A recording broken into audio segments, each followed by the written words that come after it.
During a state visit to Vietnam, Russian President Vladimir Putin said he wanted to build a reliable security architecture in the Asia-Pacific region. The two countries signed 11 pacts on issues including energy, although none of them were on the same level as the mutual defense agreement Russia signed with North Korea the day before. Putin's visit has drawn criticism from the United States and its allies, who treat the Russian leader as a pariah and have protested that he should not be given a stage on which to defend Russia's war in Ukraine. Take a look at this report.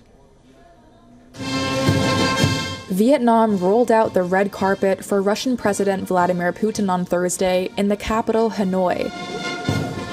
During the visit, now seen as a show of defiance to the West, Putin said he wants to build a, quote, reliable security architecture in the Asia-Pacific region. The two countries signed multiple agreements on issues including energy, although none of the 11 pacts were on the same level as the mutual defense agreement Russia signed with North Korea the day before.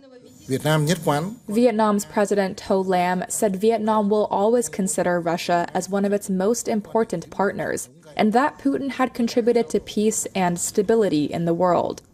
Russia's TASS news agency quoted Putin as saying the two countries shared an interest in, quote, developing a reliable security architecture in the region. During a news conference, he accused the NATO military alliance of creating a security threat for Russia in Asia. We see what is happening in Asia. A bloc system is being put together. NATO is already moving there to Asia as if to a permanent place of residence, he said. The U.S. and its allies have criticized Putin's visit, saying he should not be given a stage on which to defend Russia's war in Ukraine.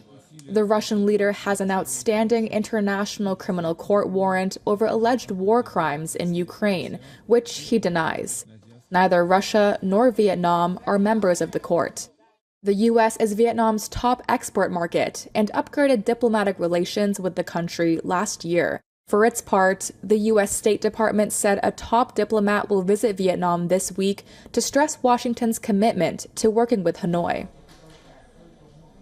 Now, Russian President Vladimir Putin has said Moscow has been mulling possible changes to its nuclear doctrine. The existing doctrine states Russia can use such weapons in response to a nuclear attack or conventional attack.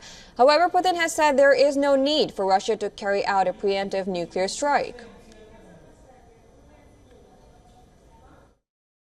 Появляются новые, и во всяком случае мы знаем, что вероятный противник над этим работает, новые элементы, связанные с понижением применения ядерного оружия, с понижением порога применения.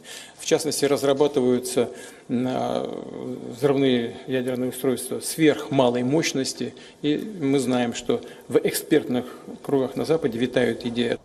The Russian president has warned South Korea against sending weapons to Ukraine, saying it will be a big mistake, but he hasn't ruled out sending weapons to North Korea.